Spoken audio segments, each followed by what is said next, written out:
Right now I'm at the Suncoast Youth Conservation Center. There's just an event going on. It is the birder event, so a lot of people that are bird watchers come here. They scout out the birds that are here for the fall/winter migration, because a lot of birds come down south during Florida when up north gets a little bit cool. Also the people do. So I'm just gonna go around and show you guys a lot of the nice things around the center and just have a nice vlog. So hi, this is Puck. Puck is a crested caracara, and I'm Nancy Murrah. I'm the president and founder of the Raptor Center of Tampa Bay. And we specialize in rehabilitating birds of prey, but also conservation education. And Puck is out today to teach people all about birds of prey. They are naturally nature's rodent control, and so it's important that they exist outside of nature so they can do their job. Right now, at this time of year, we're right in the middle of migration. Migration's in full swing, so we have all kinds of birds coming through Florida that we don't normally see. There's an extra 200 to 300 species. Also, this winter we'll host a couple extra thousand sandhill cranes and other birds that'll come into our area just to spend the winter here. So that's what we do, conservation education. And Puck would be glad to come see you individually if you wanted to contact us.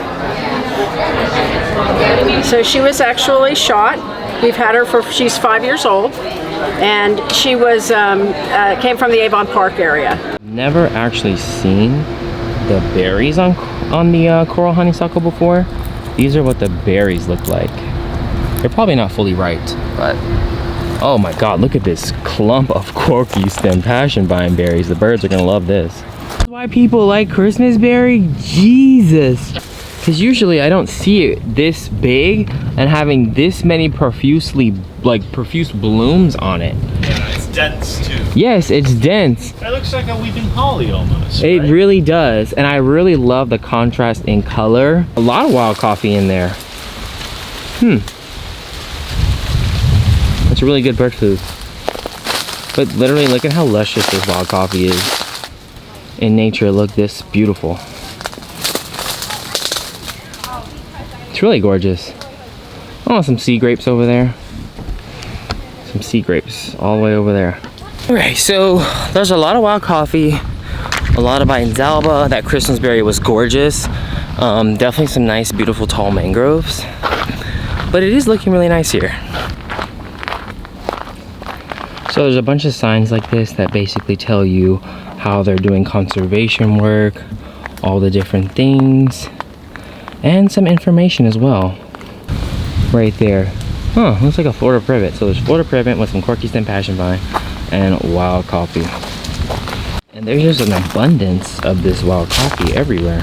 Mangroves are one of the areas where a lot of juvenile fish will be, because a lot of the predatory fish will single them out and try to eat them, but the juveniles can actually hide under these mangroves and hide away. Even like juvenile sharks and stuff will live within the mangroves, so that way when they get large enough they can finally go into the open ocean.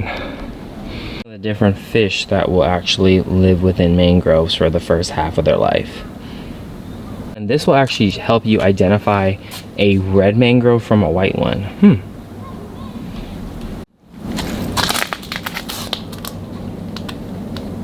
So seeing a lot of the vegetation and plants that are living here, I can understand why a lot of birders come here. I'm seeing beautyberry, I'm seeing wild coffee, I'm seeing corky stem passion vine. Ooh, I'm finally seeing butterflies. Let's go check them out. Did spot some kind of buckeye over here. I don't know where it was. It was nectaring on some Biden's alba. There's a white peacock right here. White peacock, nectaring on the Biden's alba, top third nectar source. Oh, there's the buckeye. Right there is another mangrove buckeye. We're trying not to scare you, but the reason I know it's a mangrove is because right there on those larger eye spots on the tops, see that question mark kind of symbol, or like B or D? It's tan. It's not white. So because of that, and also being around mangroves, I know it's a mangrove buckeye. Now I'm starting to see why I see a ton of white peacocks. So right here, oh, there's a caterpillar right here too. So right here is a white peacock caterpillar that I found on its host plant right here, which is water hyssop or bacopa. It is a native host plant. It is native to Florida. In other parts of the United States, it's also known for a lot of medicinal values, and this is why we're starting to see a lot of those white butterflies over here. So that is the butterfly. I can't believe I actually found it. You just sit down and look, and you actually look for things, you can find them. So we're gonna put this baby back on a toast plant. There you go. So yep, that's Bacopa water hyssop, a Florida native. Likes to be in full sun, wet areas.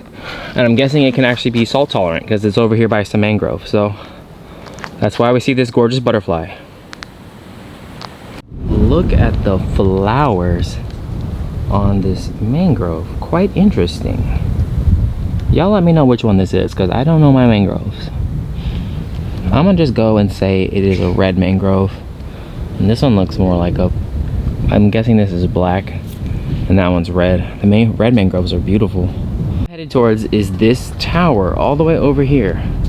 It is a decent trail, it's nice. A lot of native biodiversity. Another sign for y'all to check out.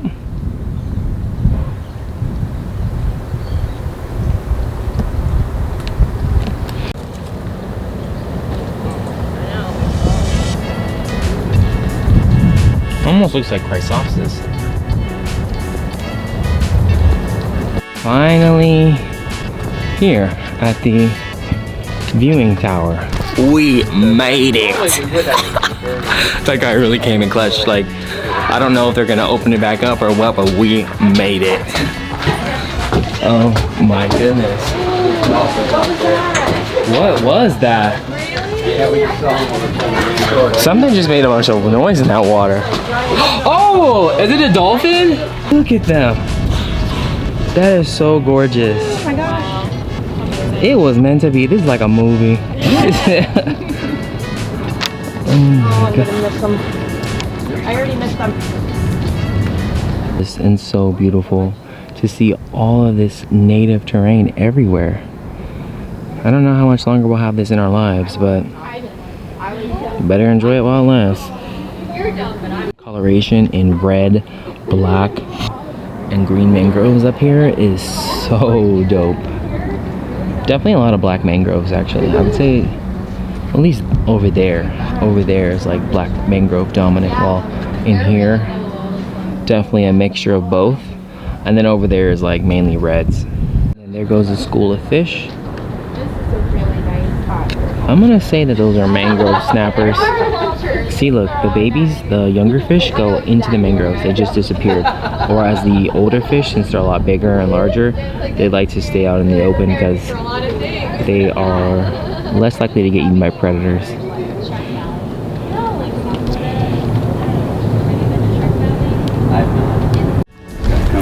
James, if you're watching this, thank you for telling me to go because it was like a movie. I came here to film something dope. He left me, he told me to go check out the tower. I get to the tower, this dude literally unlocks the tower. I get to the tower, there's dolphins at the tower for me to see as I climb up it. Like, I couldn't have asked for a better day. Like, this was so dope. This is a category 1 invasive species.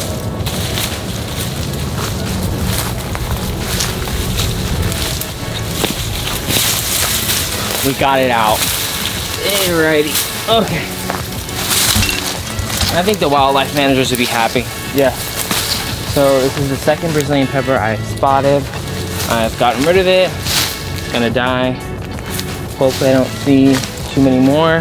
But if you see Brazilian pepper, I mean, not supposed to be over this fence, but definitely go ahead and remove it because it costs us billions of dollars in taxpayers' funds just to basically remove this plant. So if you see it, remove it. And also if you're allergic to cashews or mangoes or stuff like that, definitely don't touch this plant because it will have you have a rash and it won't be fun. So definitely remove that plant if you can. If you can't, definitely try to stay away from it. Wear gloves, and you can't burn it because it's toxic and it will have toxic fumes in the air. So if you see Brazilian pepper, just get rid of it. It's a category 1 invasive species. There we go. Number 2 of the category invasive species pepper. So I've already seen 2 of them in this really well managed habitat, but if I see them, I like to get rid of them, like I said. remove it if you see it. This is your green buttonwoods. Just look at that beautiful specimen. So gorgeous. It's a coastal plant, you'll see. Should definitely be utilized in more gardens instead of the silver. Notice is this purple lovegrass, Aragostis spectabilis, is literally everywhere over here. It's beautiful. I just love the purple seed heads that they have. They're really beautiful during the fall. It's native if you're in Florida. It can take dry or moist conditions, and it's literally just like everywhere in this meadow. Imagine if there was like liatris and solidagos and many other things. I mean, I do see that there is, you know, water hyssop and frog fruit in here, but you know, just imagine if we actually had more, you know, native wildflowers in here. It would just be so gorgeous and spectacular. And this is over here by the Tico viewing center tower area. But I am seeing this Aragostis spectabilis. It's very beautiful. I see why I have some in my own yard, and I see why people love it so much, because it's just so easy to propagate. You can literally propagate this from division. You can propagate it from seeds. It's just a very easy plant to have and manage, and it's just so beautiful. And right over here, he is courting her to death, literally. Actually, no, that's a common buckeye. Oh my God, it's a common buckeye and a mangrove buckeye right next to each other. Oh my God. There. She's nectaring on our top 3rd nectar source in Florida, Biden's Alba. Just look at how gorgeous she is.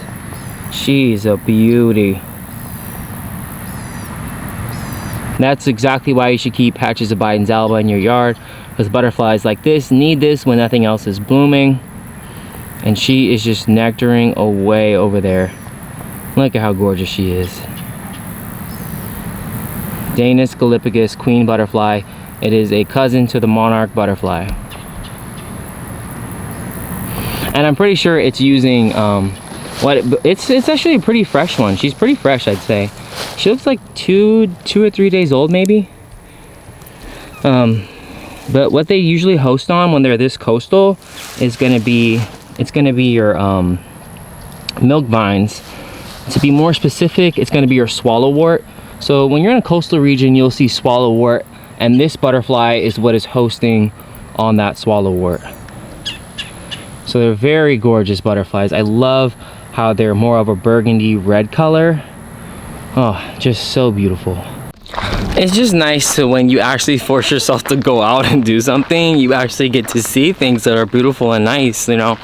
Not all the time when you go out, you're gonna be catching these beautiful moments, and I think that with my vlogs, I'm gonna get better at identifying plants, trying to use more terms, more terminology that's related to botany, and you know, just show how beautiful Florida is, because not everyone gets to see how beautiful Florida is. A lot of people, they don't live here. They don't get to see the beautiful tropical climate, the beautiful tropical wildlife. Right now it's like migratory bird season. I don't know anything about birds.